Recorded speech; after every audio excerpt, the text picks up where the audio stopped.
Okay, hello everyone. My name is Chris Young of Young English Schools, and I am very happy to be doing this live stream with you today. I have about 20 tips for you um, to help improve your English at home. Okay, 20 tips to improve your reading, writing, speaking, listening, and grammar. All right, so if you have any other suggestions that you'd like to let me know about, please do so. And um, yeah, let's share the knowledge, share the tips, share the love. Okay, let's get started. Uh, let's start with listening. How do you improve your listening at home? Okay, well, listening's fortunately very easy to improve, I think, at very little expense. All you need to do is um, listen to the radio. I'm sure you can find an English-speaking radio station, uh, you know, wherever you are, on the internet or shortwave FM, whatever it is. Just start listening to the radio. Don't worry if you can't understand, I don't know, 50%. The important part is to get your ears used to what English sounds like. I remember reading once when I was in Japan, studying for the Japanese proficiency test, that those who actually live in Japan automatically get an extra 10% on your score for listening just from living in that country. Just by living in the country and hearing all of the language around you really helps. So, and I know a lot of people here in my country in Scotland watch TV from their own country, which to me kind of defeats the purpose. Why are you living in the UK but you're watching like Polish TV or uh, Spanish TV or Japanese stuff on YouTube? It's such a shame because you could be getting really stuck into the culture. Another thing, when you're watching TV or movies in English, I really recommend you don't have on the subtitles, because if you have the subtitles on in your own language, you're not practicing listening. You're practicing reading, and and that again, that's not so great. So it means that you might only understand 10% of the film or the show that you're watching or whatever, but it will really help. I promise. And if it's a really enjoyable show, then watch it again in your own language. Listen to English music or American music or Australian music or Canadian music. Just listen to music which has the lyrics in English. Again, you don't have to understand everything that's being said. When I was growing up, La Bamba was popular, and I used to love singing along to La Bamba, even though I had no idea what what was being said. And it was only later, when I actually lived in Spain, that I realized what the lyrics meant, and thought, oh right, okay, so that's what it means. And listening to music in the language that you're learning will also help your pronunciation, because you're learning, your ears are just getting used to the sound of English. And another great tip for improving your listening is, of course, get a teacher. Teachers are very useful when it comes to improving your listening skills. I'm happy to say that I am available. If you would like to hire me to teach online, feel free to drop me a message, and we can set up an absolutely free demo lesson and level check. Let's talk about writing. Okay, writing. Number one tip for writing: keep a diary. When I lived in Japan, I actually wrote a diary sometimes in Japanese, which is kind of weird. It's like intense when you think about it. Um, And I'm sure I made lots of mistakes, but it's very satisfying to have that to look back at. Handwritten Japanese, which I probably can't understand now if I read it through. But anytime I learned a new word, I had to practice it at the back. I wrote it out at the back like 10 or 15 times because it was a useful word to know for my diary writing. So I recommend, yeah, just write a diary. Doesn't have to be every day, maybe every 2 days. And it's a very nice memento and keepsake to bring back the memory of your time in that country or your time studying the language. Next, even better than writing a diary, write a blog. In the age of the internet, people are crying out for content. If you live in an English-speaking country, if you are studying English, just write your blog in English. Ask your friends to have a look at it. Ask for feedback, advice. Ask for corrections. That's very important. Don't be afraid to ask for people's advice and corrections because you'll learn faster. Emails and letters. That's another great way to practice writing in English or any language you want to study. Send letters or emails to people in that language. There are also, I don't know, there's things like Grammarly and these free uh, writing plugins which help your writing. I don't know, use your brain to help your writing. Look at other writing and think, is this better or worse than my writing? And how can I make my writing better? Stories and poems. What? I can barely write stories and poems in my own language, and Chris is telling me to write stories and poems in English. Is he mad? No. Well, I hope not. I wrote stories in Japanese when I was studying for the Japanese proficiency test. They were nuts. They were crazy. I tried to use words which I was studying at the time. So it was a puzzle. I had to use these 10 words. So the story ideas were crazy, but it's very good practice, and I've still got the stories somewhere. Your imagination takes hold of the words and helps you remember them, and you practice using them. Poems, yeah, why not? It's not difficult to write a poem.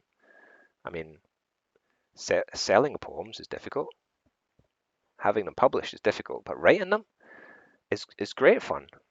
I even wrote haiku for a while, which I was pretty bad at, but it's kind of nice. You're looking at nature, you're writing a little poem. What's better than that? And another great tip for improving your writing, get a teacher. Teachers are great for helping you with your writing. I am available to help you with your writing if you would like to hire me, because teachers can read through what you've written, check your mistakes, and give you some feedback so that you learn faster. Well, that's pretty much it for writing. Diary, emails and letters, blog, stories and poems, get a teacher. Next is reading. Right, so this is the book that I bought in Japan.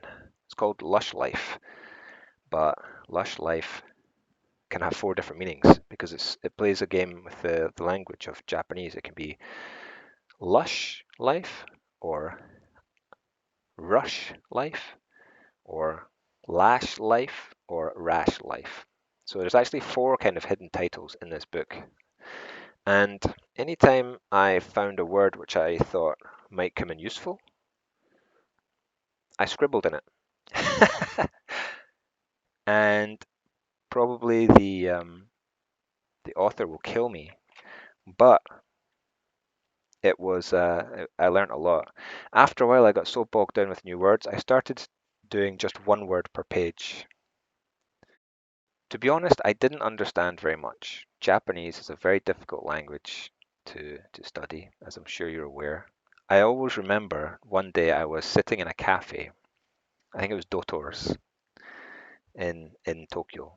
And I was reading this and I had my dictionary, I was going through it, and then suddenly this image just came into my brain from, it seemed like magic. And it was just me understanding something in the book.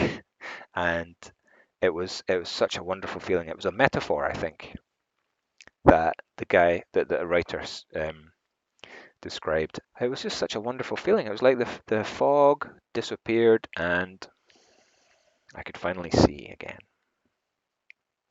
So that's what I recommend you do. Just find something interesting and just chip away at it for a while until you see the light. Okay, it can be a book, it can be a magazine in that language, it can be a newspaper. Newspapers are generally quite difficult, so don't expect to understand too much at first. You can also order easy readers online. They take Penguin does a good series of this. They take books which are famous and somebody edits them to make them easier to read. So I would recommend searching for Penguin readers. Okay, Penguin readers online. Of course, you've got everything on the internet. I'd like to just touch on this a little bit. A really good way of improving your reading is get a teacher. Teachers are great for helping you with your reading. They can analyze your level exactly and recommend good things for you to read. You can read them together. You can discuss questions and answers. The teacher can help explain difficult vocabulary. I would be happy to help you with your reading if you would like to hire me to do that. Okay, I'm just going to briefly talk about grammar. I really recommend English Grammar in Use by Raymond Murphy. Okay, I call this Blue Murphy because, well, for obvious reasons, it's blue and it's written by Murphy. I also have a red Murphy over there on the shelf. This is for intermediate students, and red Murphy is for elementary students, my dear Watson. They're both very good. Every page has the information. This one talks about phrasal verbs, and then on this side you've always got the exercises. One of the great things about these books is they've got the index at the back, if you like indexes.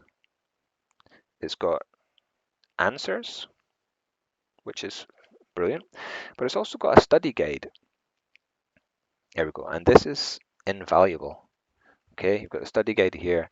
It's like a self-test. You go through it, you try to answer the questions. If you're not sure of the answers, it tells you what grammar you should study. It's one of my favorite books. I sit up at night and read Murphy's Grammar in Use sometimes. Let's talk about speaking. How do you improve your English speaking when you're at home and you've got not much else going on? You don't know anybody. I'm just going to do this one first because it's the first one that always pops into my head. Get a microphone like this, something to record your voice. A lot of phones these days have the ability to record your voice, a voice recorder. Now, every day or every 2 days, just like you did with your writing, do a conversation diary. Okay? What? Conversation diary? Are you mad? I hope not. No, this really worked when one of my students actually did it. Twice a day, maybe on the off day when you're not writing your diary, do a conversation diary. Okay, it's the 1st of September 2020. I woke up late. I I put on my dressing gown. I went to the shops. I bought, I don't know, a can of Monster. I bought a hot dog. I went home and I watched TV. Then I played tennis with Donald Trump. I won again. That's what he gets. And then I studied some English, and here I am. And then you press stop, and you've got a conversation diary for that day. Now, if you are feeling exceptionally motivated, you can then listen back to your audio and think to yourself, why did I make a mistake there? Or why am I pausing so much? Or why am I talking about Donald Trump when I have no idea who he is? You can learn from your own mistakes. Self-learning is a great way of learning by yourself. Another tip for improving your speaking skills: sing or do karaoke. Have a look on YouTube and type in your favorite song, English song, of course, which we talked about, plus karaoke version. You'll find it just the music, and you'll have the words. And what you do is you sing along to your favorite song, and you learn the words, and you improve your pronunciation that way. I don't know why people don't recommend it more, because it's a really good. It helps you with pronunciation, it helps you with rhythm, it helps with vocabulary, and the music will help you remember the words. And you'll be able to use the sentences in normal conversation, like, "Hey babe, I'm never going to give you up." Chat with friends. Yeah, that usually works. I have a friend in Japan who I have a weekly chat, a weekly Skype conversation with. One week we speak in Japanese, the other week we speak in English. And it's a really good, nice, mutual way of catching up, but also um, keeping your conversation skills in good condition. Okay, we help each other with new words or with old words if we should have remembered them, and it's free. I think that's about it. Oh, I forgot my final tip for improving your speaking skills. Can you guess what it is? That's right, get a teacher. Teachers are great for helping you with your speaking skills because you can speak to them and they'll answer back most of the time. We will help you with your any weak points we may notice, help you with vocabulary. Good teachers will be able to put together a course for you, like lasting a month or 2 months. If you're studying for an exam, teachers can help you focus on the things you want to improve. I hope you have found this video helpful and or interesting. If you'd like to get in touch about getting a teacher, please contact me via message or comment or anything like that, and we'll sort something out. So thanks very much for watching, and I hope to see you later. Bye bye.